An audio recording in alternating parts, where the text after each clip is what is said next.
All right, all day fam. What's good? All right. So we're gonna get to it, straight to it. So let's see what we got for today, what the news we got for today. Let's see here. Let me go check it real quick.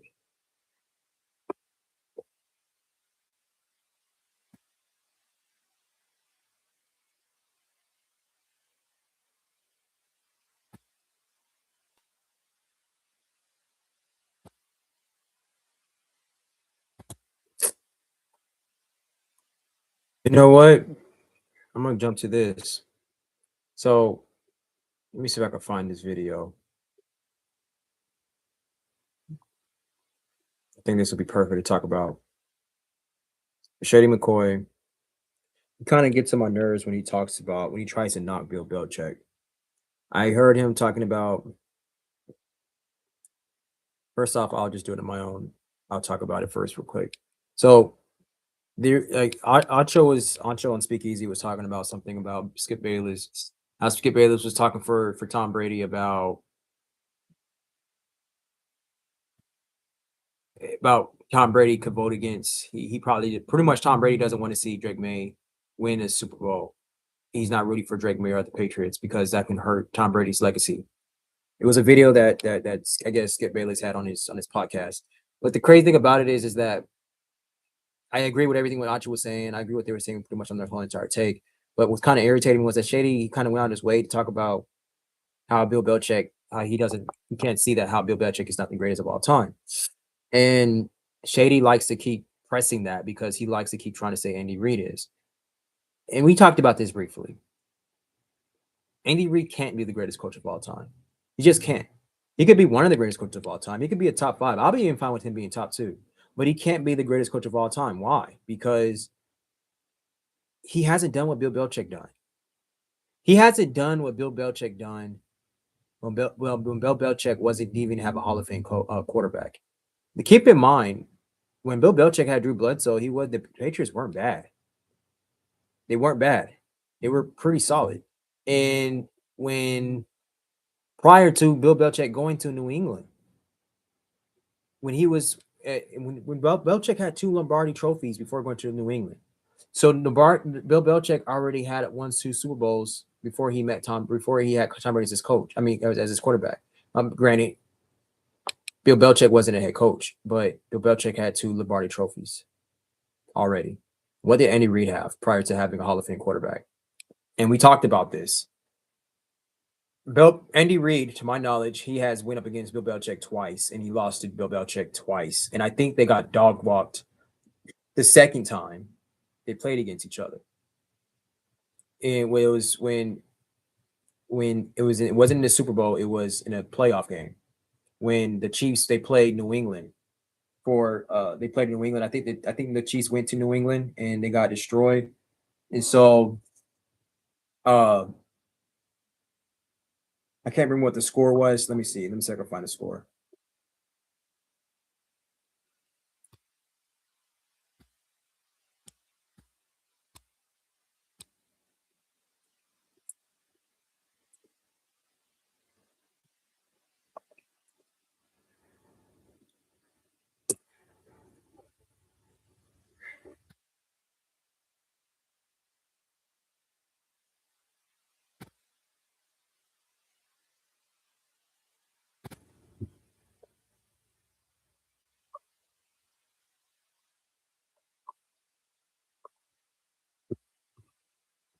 Andy Reid versus Bill Belichick.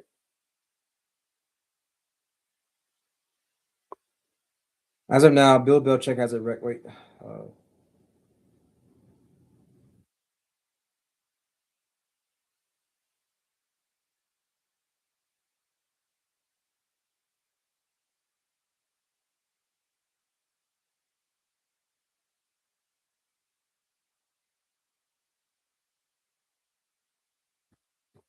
let's see if I can find this. I want to do some research and find.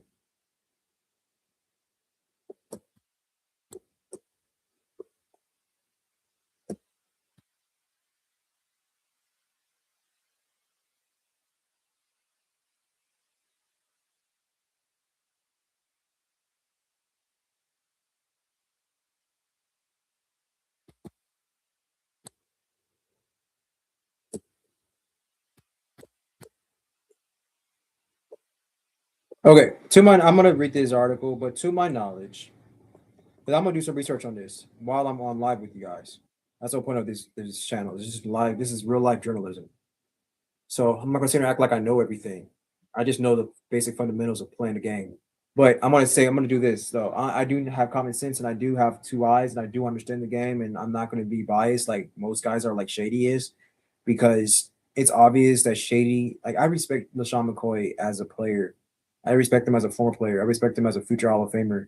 But I don't respect him as much as an analyst. Because when you listen to him talk, it's obvious the dude is biased and it's annoying.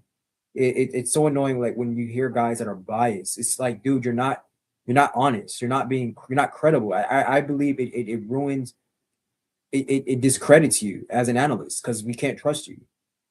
Your whole job of being an analyst, spectator, is to look at the game with a critical eye and to give honest takes.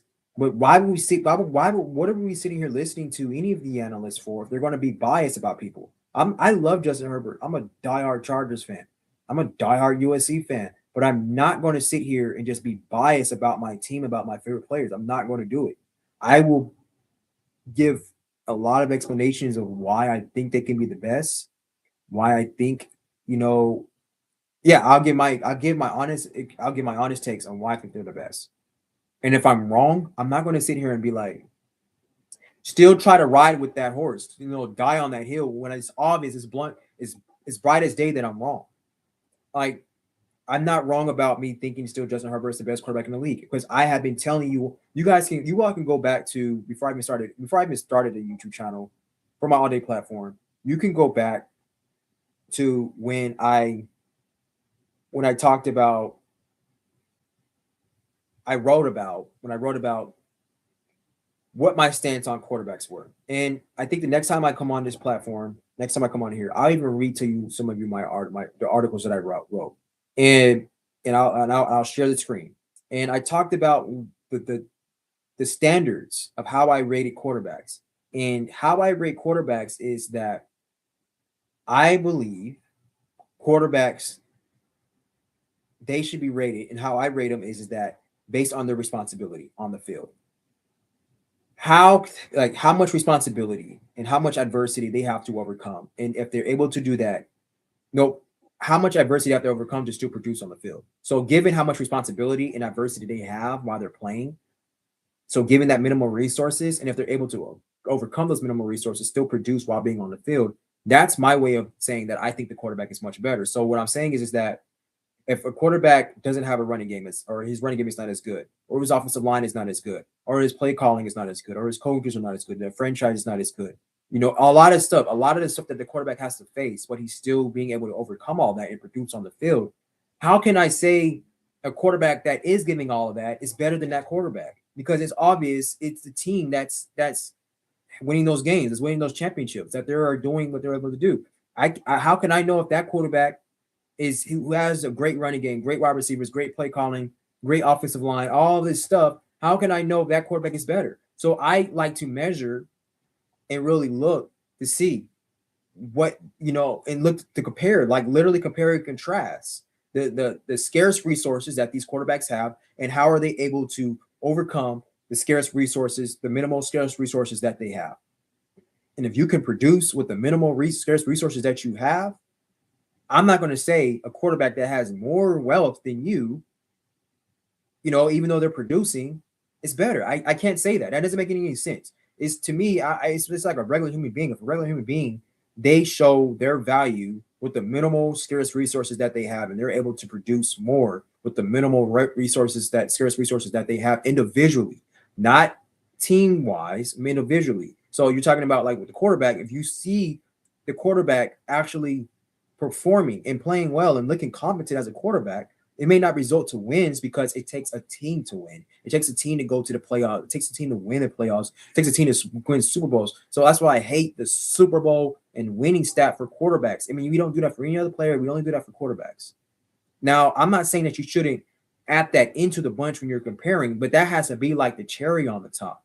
You have to talk about everything else that go into play with that. And I just feel like a lot of people are just lazy. And when they're doing that, talk about the game situation. What that quarterback have to face, the type of defenses that he had to face, was his running game showing? Does his player, do the players around him show up, et cetera, et cetera, et cetera? What does he have to overcome? So I do get why people say Josh Allen is so great, because that's people, everybody's arguing for Josh Allen. But with that being said, Josh Allen, he has a lot of reasons why they don't go win deep into the playoffs, because he turns the ball over too damn much. If he didn't turn the ball over so much, I would have no problem saying he's actually better than well, no, I wouldn't, because I still feel like Justin Herbert faces more adversity than Josh Allen. It's just obvious. First off, Justin Herbert, you talk about the Chargers. The Chargers is one of the worst franchises in the history of the NFL. Now they're not. They're rebranding how it's supposed to be. But this is only Jim Harbaugh's second year. Now we're going into his third. You see what I'm saying? So Justin Herbert, he has 11 wins. He's in the playoffs. He's going to the playoffs every year. He hasn't won a playoff game, but you can't tell me with the rate that Justin Herbert is on right now. He's still young. That he's not going to. I think he's younger than Josh Allen. He's not going to end up winning playoff games. You can't tell me that. You see what I'm saying? So that's the thing. I mean, no, but it's not. I'm not saying that. I'm not saying Justin Herbert's the best quarterback in the league because he's a Charger. Because he's a Charger. I'm really not, because I watch. I'm saying that because I have literally watched every single game he's played. I watch all the games, and my based on the way I rate players, based on the way I rate quarterbacks, most definitely quarterbacks, Justin Herbert hits all that criteria. I can only imagine what Justin Herbert would look like playing with Andy Reid with the Kansas City Chiefs, with a coach like Andy Reid. I can only imagine what Justin Herbert would look like on the Eagles. I can only imagine what Justin Herbert would look like having a coach like Mike McDaniel. You see what I'm saying? And we're gonna find out. We're gonna find out this year. So you all are going to come back to this video, come back to this clip, and you all are going to know exactly what I'm saying. And I'm going to look right, like I always have been, in a lot of my takes when it comes, especially when it comes to these quarterbacks. We still try to praise Joe Burrow about to the Super Bowl that he went to, the Super Bowl that the AFC Championship that he went to, and the dude has missed the playoffs 3 years in a row. But they still talk about how great Joe Burrow was. And but I thought going to the playoffs and winning the playoffs was the point. The dude has not been to the playoffs in 3 years, but they still talk about Joe Burrow like he's a top 5 quarterback. And they come with all these excuses, all his defense. Okay, well, Justin Herbert hasn't had good defense since he had good defense the past 2 years, but prior to that, he really hasn't, and he still hasn't had a good offensive line. He hasn't good play caller. But they missed those. They skipped those. Actually, they skipped those on purpose. Like Acho, he knocks Justin Herbert about missing not having won the playoff game. But his brightest day is West. At first it was the defense and the offense. Now, I mean, we got the defense together, but still the offense has not been addressed. He's not. I mean, if we're gonna have a bad offensive line, at least have a great offensive play caller. He hasn't had that since. You only had Kellen Moore for 1 year. You only had Shane Steichen for 1 year. And when he had Shane Steichen, he threw for over 5,000 yards. But what they try to say is, it was like, oh, Justin Herbert hasn't progressed since his rookie year. Shane Steichen left after his rookie year. But when it's somebody else like Jalen Hurts or somebody else, they will go deep in detail about that. Oh, he hasn't had his offensive line. He hasn't had his offensive coach. Yada, yada, yada. They will come up with excuses. Screw the media for whoever. If you're going to knock Herbert, screw you. You can go to hell. But I'm going to find this video because I'm getting off topic about this, because I don't even know how I went down that whole loop of Justin Herbert and everything. But I'm going to find it when Shady talks about Bill Belichick.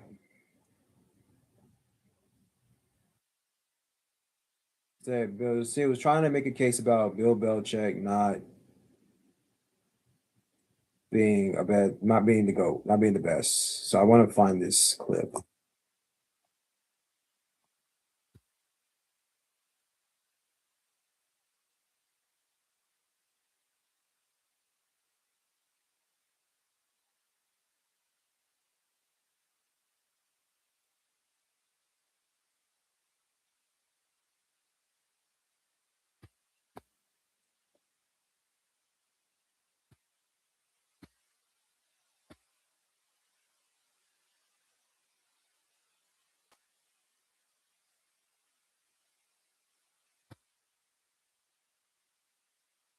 Speaking of those Patriots, and I'm not a fan of Skip Bayless, to be honest with you. Skip Bayless can be kind of annoying to me. I know a lot of people likes him, but I don't really like him. Skip Bayless had something to say about the Patriots making it back to the Super Bowl and what it means for Tom Brady's legacy. I'll let you guys take a listen. I don't think Brady's going to love it for his legacy that some second-year starter, as he was, flipped the switch right back and got right back to the Super Bowl. I think it'll, in Tom's eyes, diminish his legacy a little bit. I don't think he was rooting for Drake May today, and I definitely don't think he's going to be rooting for him to win the Super Bowl. I hate this. Here's why I hate it. Don't even ask me the question. I got some important information for y'all. There's no better place to win cash while watching sports than Prize Picks. Football season is here, and basketball season is here, so there's absolutely no better time to join. It's super easy to use. To create a lineup, less. That's 40 states, including California, going to give you $50 in lineups when you make your first $5 lineup. What's that? Just download the app and use promo code SpeakEasy. Prize Picks. It's good to be right. Why I hate it is don't speak on behalf of Tom Brady, Skip. Here's why Tom Brady's not going to love this. Here's why Tom Brady's not rooting for Drake May. Here's why Tom Brady don't want Drake May to go there. If Skip wanted to say, hey, I don't want Drake May to do this for Tom Brady's legacy. I don't want Drake May to advance for Tom Brady's legacy. Skip, speak on your own behalf, but don't act as a representative of Tom Brady. You haven't earned that right. You haven't earned that authority. If you want to say, hey, as a journalist, Drake May going to the Super Bowl in his second year diminishes Tom Brady's legacy, to me, say less. I prefer Skip say that. But Skip is now saying, oh, Tom Brady's not going to love this. Hell no. You haven't earned the right to speak on behalf of Tom Brady. Furthermore, Skip, you're projecting your insecurities onto Tom Brady. Tom Brady ain't insecure. Drake may go to a Super Bowl your second year. Tom Brady got 7 chips. Statue, Hall of Fame, greatest quarterback ever.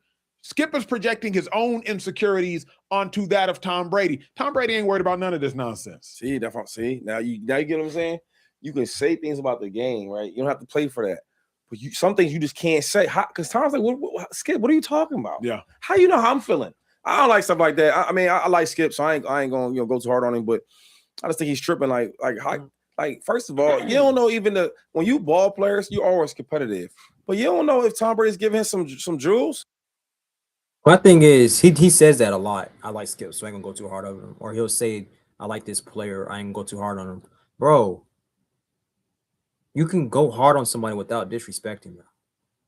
Like, just give honest takes. That's what I'm saying, like how biased he is. If he don't really care about a person, or if you don't, and I notice this, if you don't care about a person, or if you don't know the player or whatever, he gonna go in. He gonna say whatever he wants to say because he don't know him and he don't really care about him. But if he knows him or he cares about him, he's very, very calculated on what he says. That's one of the things I don't like about Shady. Is it's like, bro, like if you're an analyst, do what an analyst do. Be honest about it. You know, like, I mean, I'm sure Shady is a cool guy. I don't know the dude, never met him, probably never will. I don't know. And I've always respected him as a player. I've always liked him as a player. He was beast on the field. He was never one of my favorite players, but I mean, the only players on the Eagles that were really my favorite that ever played for the Eagles was Brian Dawkins. Well, I'm not even going to say Brian Dawkins first. Deshaun Jackson is one of my favorite wide receivers of all time. And I've liked Brian Dawkins, one of my favorite safeties of all time. And I mean, we all know about T.O. You know what I'm saying? T.O. is probably like my top 3 favorite player of all time, favorite wide receiver of all time. And Deshaun Jackson is right there, right behind him. You know what I'm saying? Favorite wide receiver of all time. But I've always had a lot of respect for Shady, but it's just sometimes his takes as an analyst, they're annoying, you know. And I'm sure I'm not the only person who feels this way because it's obvious he's how biased he is.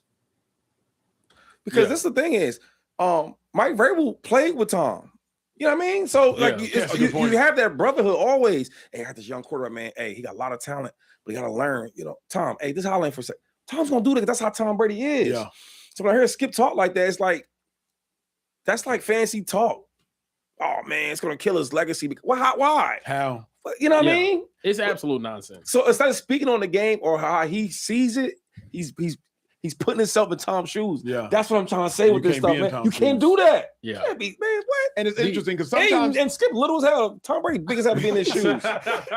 sometimes I'll be like, I remember Jalen Hurts had 15 rushing touchdowns 2022. Shady has the Eagles all-time record, Eagles season record with 17. Yeah, wasn't that crazy? I would be like, yo, dang, Shady, I don't want him to get your record, bruh. Like, you get, because I was there when Shady got it. I think Shady got it in the 2013 season, maybe. Like, I was there. Like, we was rooting for it. Like, as the defense, we collectively were in our meeting saying, Shady, go get the ball back so Shady can get these records. That's real. I remember we were playing the Dallas Cowboys, and Shady and DeMarco Murray were trying to figure out who's going to lead the year in rushing. It was week 13. We had the Cowboys twice in a 3-week span. And we, as our defensive meetings, were like, hey, we have the best running back in football. Let's make sure we go out there and prove it. And so I say all that to say, Shady, like, bro, I don't care about it. If Jalen get that record, bro, my jersey, I'm saying, I don't care. Yeah, I don't care. Like, I don't care if Saquon get that. Like, my jersey retired, so I don't care. But I'm like, Shady, but I care. Like, but I care for you. Shady's like, bro, I don't care. That's what Skip is doing. Because you know who you are, though. I don't know if he know who he is, and I don't know if he does or not. But like Tom Brady know who he is. I ain't worried. Like I wasn't worried. I was cheering for Saquon. Yeah. No matter how great he plays, I know what I did. You know what I'm saying? Yeah. And you want your brother to ball out. You want that. And if you don't, you a hater. I genuinely think the only thing that Tom Brady would have cared about is whenever he was still playing. If Mac Jones came in there first year, won a Super Bowl with Bill Belichick, then it's like everyone be like, oh, really? So it was Bill the whole time. He could just do it all. That I think he would care about that, but that's also because he'd be still competing. Yeah, and it would be something. Before they go deep into that, because I think this leaves the door open for Shady to go ahead and talk about Bill. This is the thing with Bill Belichick and Tom Brady. Yes, it was mostly about Tom Brady than Bill Belichick. Yes, it was. As a matter of fact, that's obvious. In the later days of the New England Patriots dominance, it was more Tom Brady than Bill Belichick. In the earlier days of the New England Patriots dominance, it was Bill Belichick more than Tom Brady. That was obvious. Tom Brady did very little to nothing in the first few Super Bowls that they won together. Very little to nothing. When I can't remember what the score was. Maybe I'll have to watch these Super Bowls again. Maybe I could even find them. But correct me if I'm wrong, please. When New England played the Giants, the two Super Bowls they lost against the Giants, Eli Manning, if I'm not mistaken, Tom Brady was kind of kept in check more than Bill Belichick's side of the ball. Correct me if I'm wrong. I can't remember. And I just remember that defense, the Giants defense was very dominant. And they kept Tom Brady in check. And I don't remember Bill Belichick's defense being exposed all that much. Now, I know Eli Manning made some clutch plays, but making some clutch plays is not exposing a defense. So I will have to do some research on that. But it was a yin-yang, man. What Hall of Fame coach went and won Super Bowls or won a Super Bowl without a Hall of Fame quarterback? So why is that the argument? Why is that a knock on Bill Belichick? It's only a knock on Bill Belichick. It's not a knock on any other coach. It's only a knock on Bill Belichick. As a matter of fact, let me see if I can do some research on this real quick.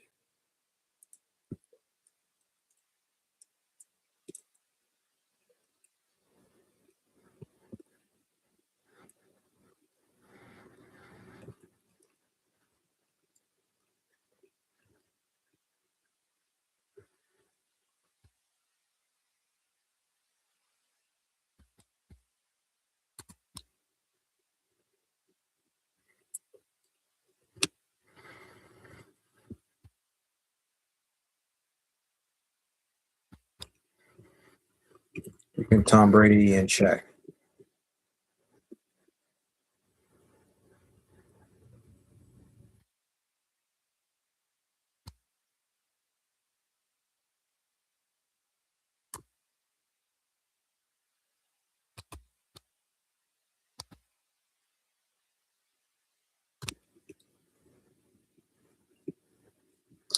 All right, let's see. Let's see. I'm gonna try to find some articles that's on this. Talks about this game.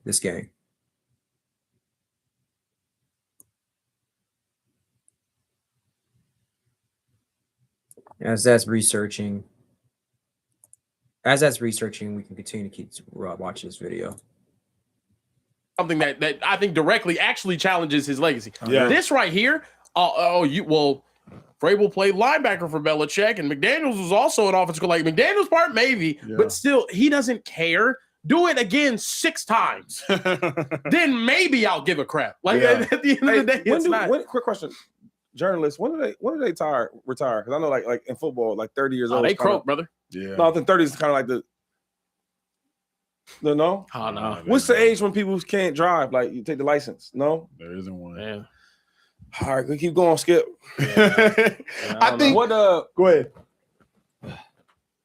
certain fan bases just talk crazy. Yeah. What fan base does Skip Bayless represent? Cowboys. What? Dallas Cowboys. Cowboys. Hold on. Cowboys. Oh, he's a Cow? Yeah, he's a Cowboys. Oh, never he likes mind. I Vanderbilt. was Can maybe we- going to be surprised, can we- but I just Can Can we time out on that? But Can we time okay. out on that? Huh? Skip Bayless is the same dude that started allegations about the most successful quarterback outside of Roger Staubach in Cowboys history back in the 90s, which is what really blew up his entire career. Skip Bayless has been doing the controversial thing. Don't put that on all Cowboys fans because a lot of Cowboys fans don't like his performative ass. Oh. Okay? I don't want to hear that. My bad. It's not a Cowboys No, thing. I didn't know he was Let a me Cowboys lie fan. in peace. I was just saying, when like, I lie whatever. about the Cowboys, that's a me thing. No. Don't put me in the same category as Skip Bayless. No, I was just saying whatever fan base he represents. I didn't know who he cheered for. Yeah, so I was understand. asking. I was just He's like, wearing yeah, the whoever he Vanderbilt hat. represents. You knew good and damn well who. No, It's my turn. Hey, when Skip did it for me though, is when he was really arguing about Tebow. Yeah. And I was like, at first I was, he joking. Because I'm an NFL player. Like we all watch Tebow, all the NFL, so you know. So I'm like, oh, is he? I'm like, oh shit, he for real? Yeah. So that's the first time I started liking Skip. Like, he just don't care. Like, yeah, You say whatever. Y'all remember his, Yeah. Y'all don't remember his Johnny Manziel tape? Oh, Johnny. Yeah. Oh, Johnny Manziel. Gosh, I do remember. In a couple of years, we're gonna look back and say was far more impactful than his boy LeBron in the Yeah. city of Cleveland. Yeah. Nobody's. Yeah. He Come did. on, Oh, but see, bro. see, the problem, y'all get mad. I don't get mad at stuff like that. I don't pay no I'm like, attention. you trolling. I get it. Yeah. If it clicks, I'm clicking on it myself. So Yeah. I get it. Yeah. Come on. You know better than that. Yeah. I will. The only thing I think Drake May does is Drake May reminds us how good an organization the Patriots are. That's where I went. Because after the Patriots lost Brady, I was like, oh, the Patriots organization is Tom Brady. It's not an organization. It's you could suggest it's kind of a farce. It was Brady. Yeah. But nah. And then You And got then- the and then next went coach. Bill. Yeah. You know what I mean? Yeah. Bro, you're Well, you got second next coach. you got rid of who you're supposed to get rid of. Belichick or Belichick. okay, so you get rid of Belichick. You have Gerard Mayo for a year. You move on from Mayo. You go get Vrabel. You draft, and you're instantly back. This more to me is like applause to Kraft and applause to the Patriots. That's what I organization think it is. Than it is indictment to Tom. That's what Well,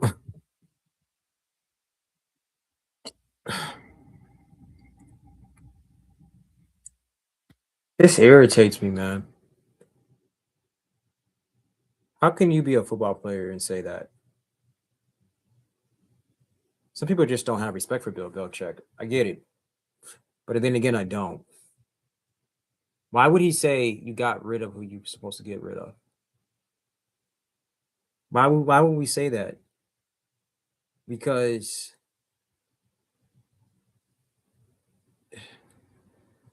yes, Mike Vrabel was a good coach. Well, he only did so much when he was with the Titans. Tennessee fired him. Now, should they have fired him? No, they should not have. I thought Mike Vrabel was really good with Tennessee, but he didn't go to a Super Bowl his first year with Tennessee. It definitely didn't like he was ever going to a Super Bowl with Tennessee. And I forgot the quarterback that he had. Was it Will Levis? I think it was another quarterback before Will Levis. I think. But regardless of who his quarterback was, Mike Vrabel didn't look like he was ever going to win a Super Bowl with the Tennessee Titans. They were good. But it still didn't look like he was. Drake May was rated pretty high coming out of college. He has his quarterback. He's on a really great franchise, one of the greatest franchises of all time. And New England is picking right back off where they left off. And to be honest with you, New England is doing the same thing of how Bill Belichick instilled that type of system into them. They're following that system. Mike Vrabel is following the Bill Belichick system. Is he not? Jerome Mayo is following the Bill Belichick system. So how can Shady fix his lips to say they got rid of who they were supposed to get rid of? We saw what Bill Belichick was doing with a great quarterback. We saw it. What did Bill Belichick have when Tom Brady left? Now all of a sudden you want to praise Mike Vrabel? Mike Vrabel has at least a competent quarterback under his belt and a great defense that he has been coaching, really good running game, the same type of system that Bill Belichick has been doing. So how can you sit here and disrespect Bill Belichick like that? They got rid of who was supposed to get up. You don't think that Bill Belichick would have done that with Drake May? We can't say that he hasn't. We saw what he did with Tom Brady. We saw it. We saw the greatest quarterback of all time under Bill Belichick. And Tom Brady wasn't that great his first few years with Bill Belichick. So what are you talking about? And here's the thing. What did Andy Reid do? What did Andy Reid do? I want to figure out what coaches or what players left Andy Reid's belt and went off to go coach and coach great games, coach great, or became a great coach. What player? Now, Deshaun Jackson played under Andy Reid. We're going to see how great of a coach he is. I can't think of any players that played under Andy Reid and went to go coach and played great, or any coaches, let alone. I want to know what Andy Reid did with a Hall of Fame quarterback. Okay, he went to a Super Bowl. I think they got three Lombardis. Has Bill Belichick ever missed the playoffs with a Hall of Fame quarterback? I don't think he has. Has Bill Belichick ever got dog walked in the Super Bowl, embarrassed in the Super Bowl with a Hall of Fame quarterback? I don't think he has. So how can you say? Now, Shady doesn't say it in his take, but he says it. How can you say Andy Reid's a better coach than Bill Belichick? How? This is going to be his opportunity to say, oh, I don't see what's the big deal about Bill Belichick, whatever he's going to say. Because his case is that Andy Reid is the greatest of all time. I'm not saying Andy Reid is not a great coach. I think Andy Reid is definitely a Hall of Famer coach and a great coach, one of the greatest of all time. But he's not the greatest quarterback. He's not the greatest coach of all time. He's not. He's just not. And is he a greatest offensive coach of all time? I would definitely give that to Andy Reid. Yes, I will say Andy Reid is the greatest offensive coach of all time. And it stops there. For Bill Belichick to be a defensive coach, not an offensive coach, a defensive coach, and to do what he did with Tom Brady speaks volume. And it takes a certain type of player to take what Bill Belichick is coaching you and for you to translate that on the field. And that's what Tom Brady did. Because Tom Brady will even tell you, and Julian Edelman will even tell you, Bill Belichick taught Tom Brady defense. He taught him defense. Tom Brady was so coachable, such a great player, had such great character, was so intelligent. He took that. He understood defense, and then he understood defense, and that's why he was able to dominate defenses. So that's why Tom Brady is the GOAT, because of what he learned from Bill Belichick. He learned from the greatest defensive coach of all time. Defense. So if Mac Jones or Drake May or whoever quarterback can be coachable and be a sponge to understand and to absorb what Bill Belichick is teaching them, is telling them, and then translate that into their game, synthesize that into how they play on the field, how can that not translate to greatness like to what he did with Tom Brady? Tom Brady was just one of the very few the only quarterback to ever to do that. It just takes a certain type of person to be able to take what Bill Belichick is giving you. Shady doesn't know what he's talking about, man. He doesn't. And I don't care if he played in the NFL and I did it. He's talking about somebody who's done better things than he has, Bill Belichick. And he's kind of almost low-key disrespecting him. And he has disrespected him in the past when he was on, what is it, Speak for Yourself? That show with, because he had some pretty disrespectful takes towards Bill Belichick. So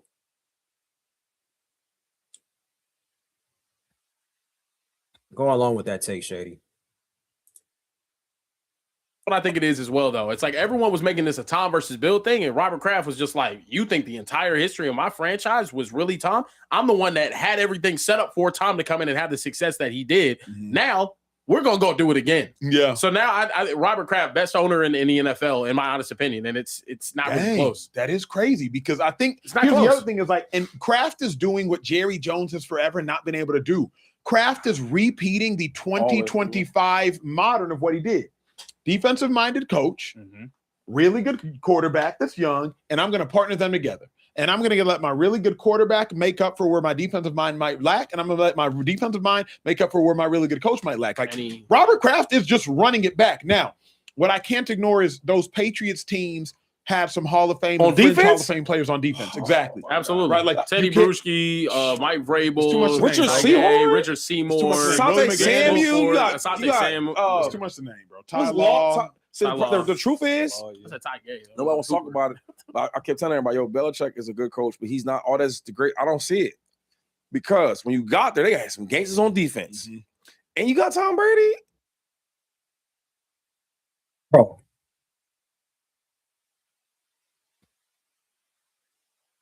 I'm just trying to take in what this dude is saying. He said, I don't see it. He said he's a good coach. This nigga didn't even say he's a great coach. He didn't even try to say that he was a great coach. He said he's a good coach, but other stuff that you guys are talking about, I don't see it. Bro, what are you talking about? First off, Bill Belichick has always been known to be a great defensive coach. Prior to those players that he just named. Always been known as that. And some of those defensive players, when they go into other teams, they weren't all that great. They weren't all that great when they went to different teams. Some of those guys, to my knowledge, when they came to New England, they became great. Bill Belichick was known for getting rid of players that was really great and then replacing them. In replacing them and those other players that come in to be great. I saw that. I was like, dude, why would he get rid of I forget some of these guys' names. It was some guy. It was one player. It was a couple players, defensive players that he would draft, and he would get rid of them like in 4 or 5 years. And then it was like plug and play. That's great coaching, bro. That's a system. It's not just the players. When Todd Law left, he replaced Todd Law with Asante Samuel. When Asante Samuel left, he got the McCourties. He got David McCourty and other guys, Patrick Chung and all these other guys, and Mel Blount, and not Mel Blount, Lord. I can't remember some of these guys' names, but there were so many guys that Bill Belichick would just find. He will find these gems out of nowhere that everybody was sleeping on. And they would just come into the system and play, and it'll be great. So what the hell is Shady talking about? Bill Belichick was known. He would find guys that people were sleeping on, and they would come and be great. And some of those guys, I can't remember some of those guys' names, but they would go and play somewhere else and not be great. Or they will not be great in some other places, and they will come in New England and be great. He's just speaking in vague terms. Like, he just named a few guys that are definitely Hall of Famers in my book, but he's naming a few great guys, and he's like acting like Bill Belichick was a product of that, like it was the 2000 Ravens or 85 Bears. This was 20 years of dominance. The fuck are you talking about, Shady? And then not only that, before he got to New England, he coached a dominant defense with the Giants, with two Lombardis. He was the defensive coach. He's always been a great defensive coach. That's what he's known as. Again, I challenge you. What did Andy Reid do before he had a Hall of Fame quarterback? Andy Reid didn't do anything. Nothing. He went to the Super Bowl. He got beat by Bill Belichick. Again. I don't think it was AFC Championship or whether it was a divisional round. But he lost to Bill Belichick again. Man, bro, like that's what I'm saying. Dude pisses me off with his biased takes, bro. Like, it's just nonsense. And now we got Robert Kraft, so I was like, okay. Like this thing is going with you without you, homie. That's the truth. Oh, so he got Robert Kraft. Did the Eagles not have a great? Is the owner of the Eagles not great? I can't remember the guy's name. Is he not a great owner? Because when we talk about some of the best owners in the league, it's always New England, the Chiefs, the Eagles. We all know how great of a really, really great franchise the Eagles were. Andy Reid was with them for a very long time. And he couldn't get it done. He just couldn't get it done. Then Andy Reid goes to the Chiefs. The Chiefs is a really great ran franchise. So what are you talking about, bro? It takes all of that to win a Lombardi. What teams win a Lombardi trophy and don't have a great owner, or at least a good owner? What teams do it? And there's very few teams in NFL history that has won Super Bowls without at least a great or competent quarterback.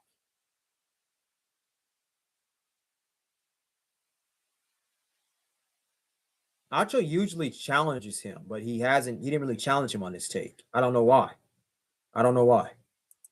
Maybe Acho kind of agrees with him. I don't know. The truth is, Belichick without Tom Brady's not even 500. Check that stat out. That's true. That is true. You don't win with the dude. That is true. Or without him. So but the only Okay. What head coach is even 500 without the quarterback?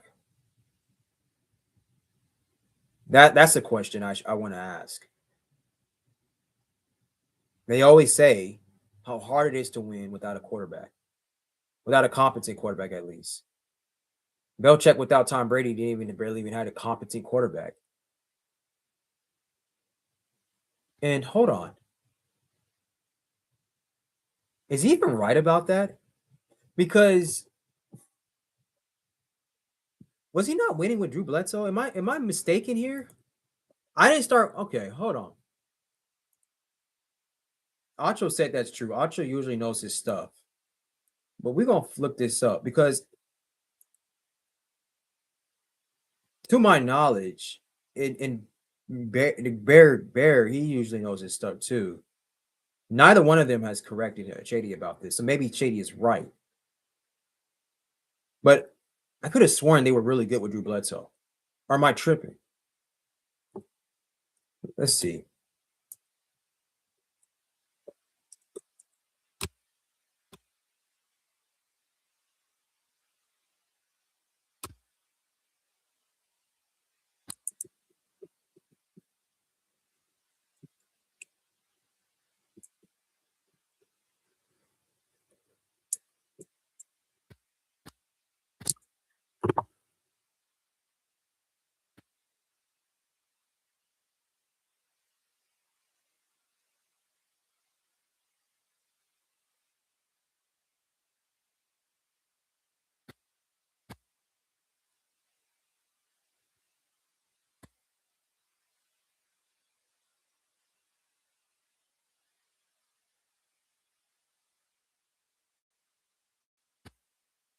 Okay.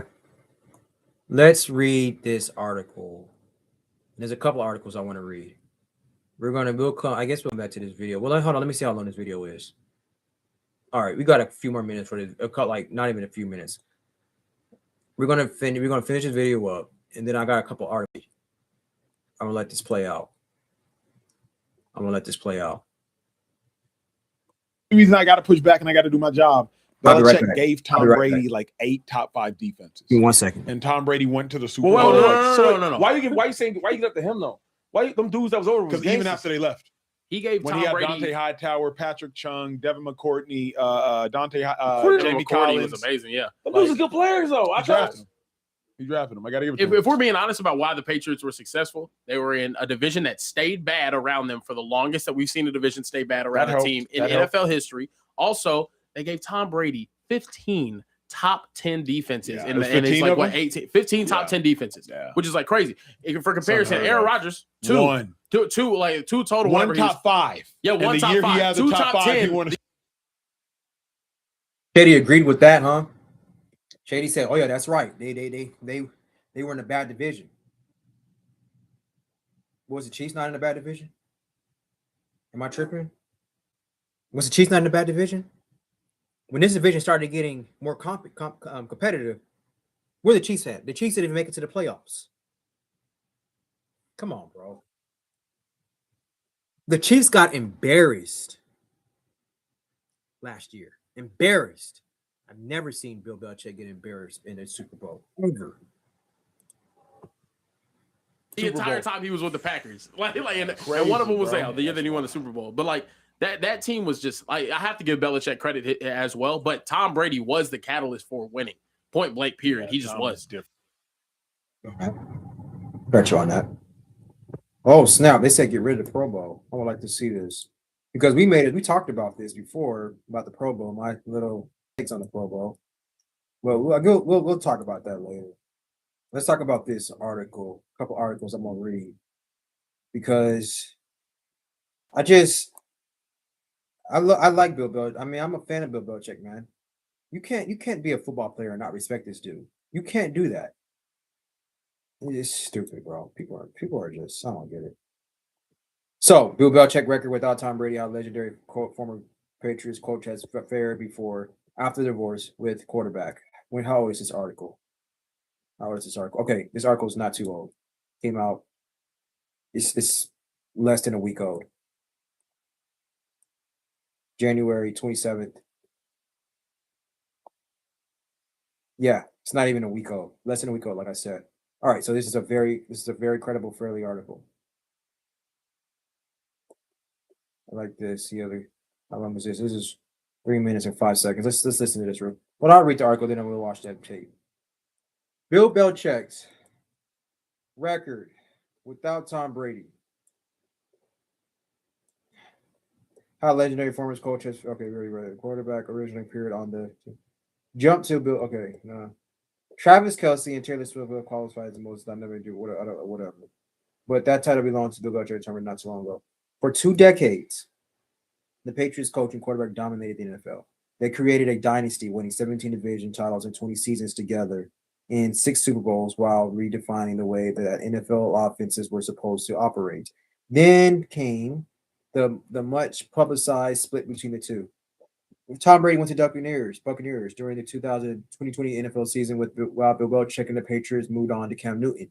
Each man was motivated to prove that he could succeed without the other after being tied at the hip for 20 years.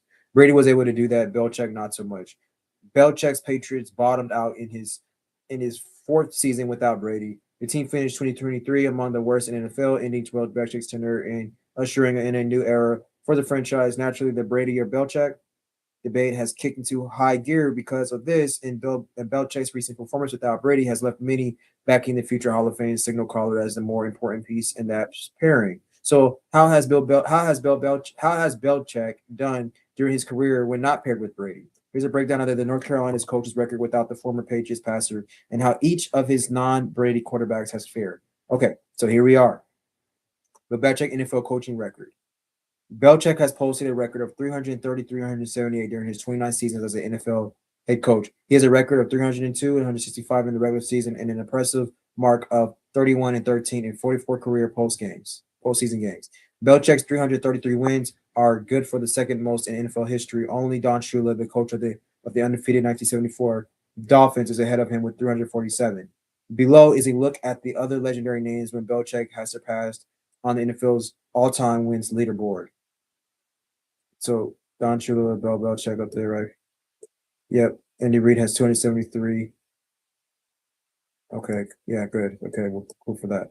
But anyway, indeed, Belichick's mark has been impressive and given his appreciation for NFL history. He would probably like to chase down Shula's record before he retires. That said, it may take Belichick some time to get there, especially when considering how he has fared without his future Hall of Fame quarterback, Tom Brady. Bill Belichick college career. But why aren't they talking about him coaching without? Okay, I don't care about him in college. Okay, Bill Belichick record without Tom Brady. Belichick has a record of just 88 and 111 without Tom Brady as his quarterback, including his time at North Carolina. Why do they keep talking? I don't care about North Carolina. I want to know what he did without Tom Brady.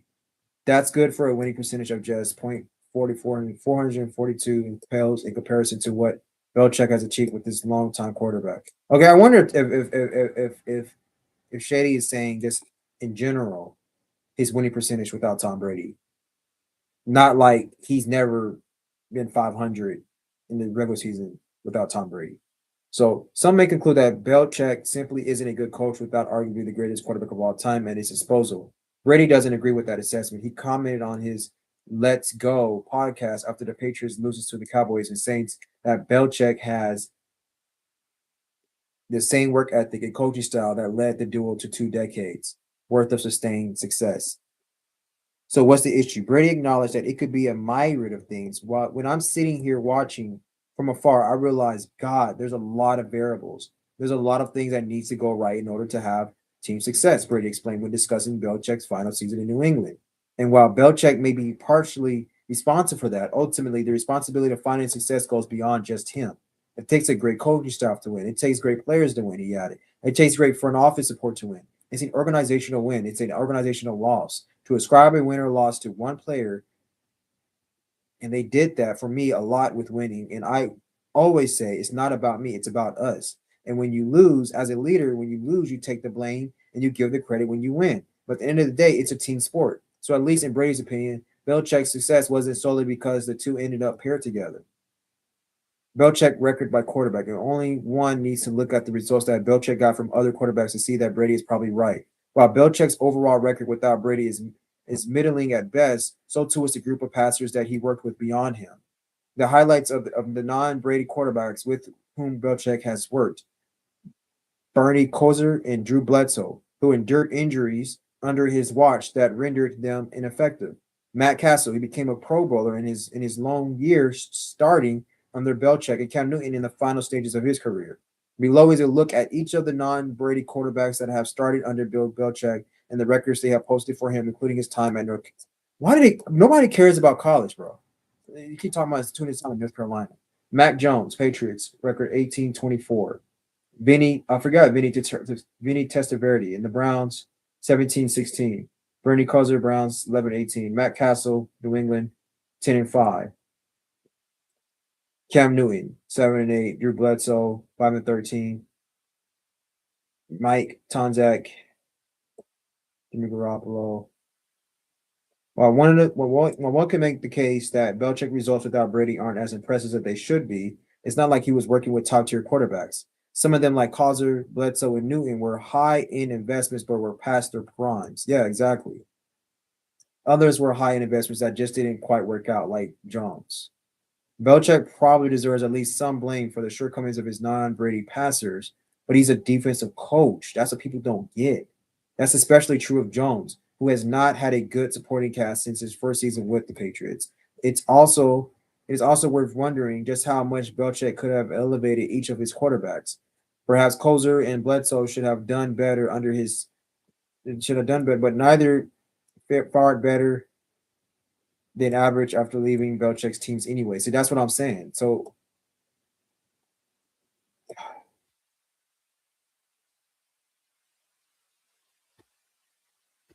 yeah, man. See, that's what I'm saying. Like they're saying, oh, he's never done well without Tom Brady. But look at the quarterbacks that he's had. You know what I'm saying? Let's see here. Let's look at. Oh yeah, and here's the thing that I was talking about the like whose fault was it? Like who did it really fall on when during the Super Bowl? Let me see if I can find this.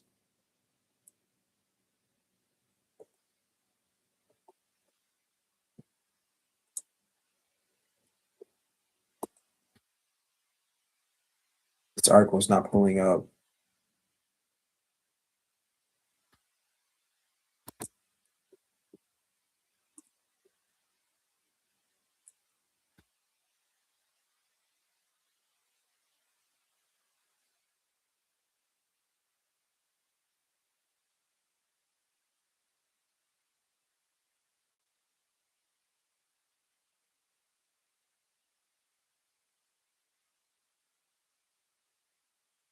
So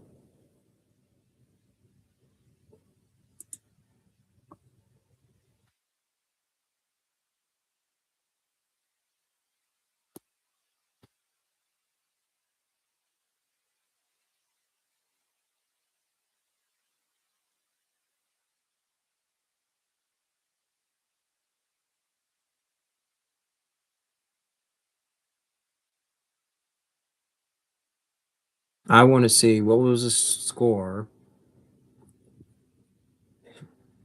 in the Super Bowls when they lost to the Giants.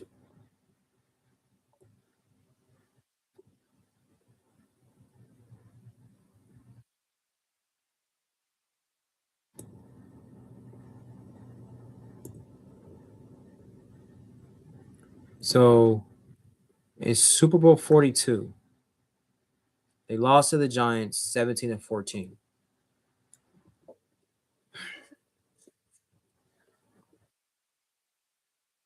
That doesn't seem like the game was a rematch of the final regular season game where the Patriots had previously won 38-35. The Giants entered the Super Bowl as a wild card team with a 10-6 record, while the Patriots were heavily favored at 12 points after completing a perfect regular season. I think this is when New England was going off. MVP Giants quarterback Eli Manning was named Super Bowl MVP, completing 19-34 passes for 255 yards with 2 touchdowns and 1 interception. That was a pretty average, kind of an average game by a quarterback. The game was tightly contested, featuring a record 3 lead changes in the fourth quarter. The Giants scored the game-winning touchdown with just 35 seconds left with a 13. I remember that 13-yard reception by Pascal. That was a clutch catch. That was a clutch play. That wasn't on the defense. And remember, moment was David Tyree's helmet catch, and David Tyree, a crucial 32-yard reception that helped set up the winning touchdown. So the Giants won 17-14. The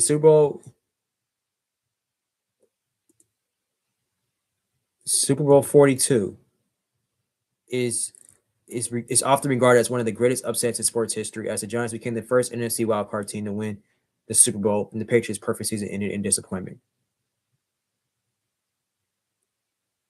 So that doesn't sound like to me that Bill Belichick was one of the reasons why they lost. And let's see, what was the other Super Bowl? Because they made it seem like it was just only all Tom Brady. So the Patriots offense was historic. Historic. It didn't show up that Super Bowl. So Tom Brady got contained. So you can't sit here and tell me, and this was the first Super Bowl. So you can't sit here and tell me that it was all Tom Brady.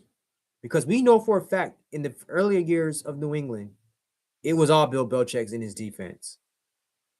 They lost this Super Bowl. Tom Brady in his offense didn't show up against the Giants. Yeah, granted, the Giants had a really great defense. But there was a wild card. It was an NFC wild card team. It was 10-6. New England was undefeated. And they had an historic offense. And they didn't show up in the Super Bowl. Regardless of what the situation was, they didn't show up. Is that Bill Belichick's fault? And then there was another reason. There was another game.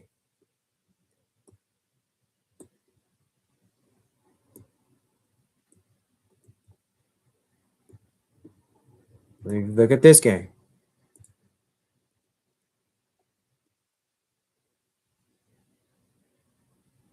Super Bowl 46. What points to the Giants defense being the main driver? Brady faced meaningful more pressure than he'd been seen in early playoff games. Pro Football Focus charted pressure on 20 of 43 dropbacks in that Super Bowl as a huge rhythm breaker, even if the box score looks fine. The opening safety wasn't random; it was pressure and panic throw. Giants' own notes recap this intentional grounding safety. Brady under pressure from Justin Tuck immediately. So, and up front didn't. Yeah, with notes. Let's see if I can find. So the score for the Super Bowl 46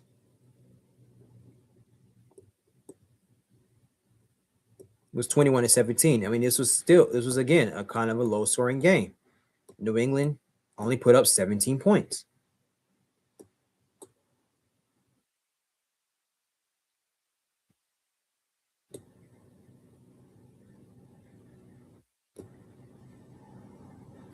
So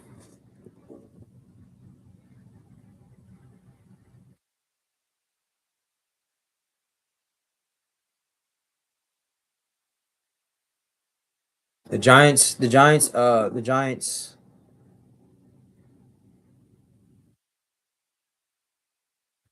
was their front four pressure that prevented Brady from playing clean on scheduled football without having to blitz recklessly. So they gave him a lot of pressure, and that wasn't on Bill Belichick. But everybody's saying that it was all Brady for them to win those championships, and it wasn't. And I'm getting kind of tired of that argument. If you just go back and do your research, Brady wasn't the reason why they won all those Super Bowls. And I'm not going to say he was a reason why they lost some Super Bowls, but he definitely could have done more. He didn't play his best games, those two Super Bowls that they lost. And it wasn't because of Bill Belichick. So that's that. It was a yin yang, man. It was both of them. It's both of them, man. You just gotta people keep saying, yeah, he didn't hit that. I just challenge people. What coach won a Super Bowl without a Hall of Fame quarterback? And if he did, he had a great defense. I mean, like historically great defense.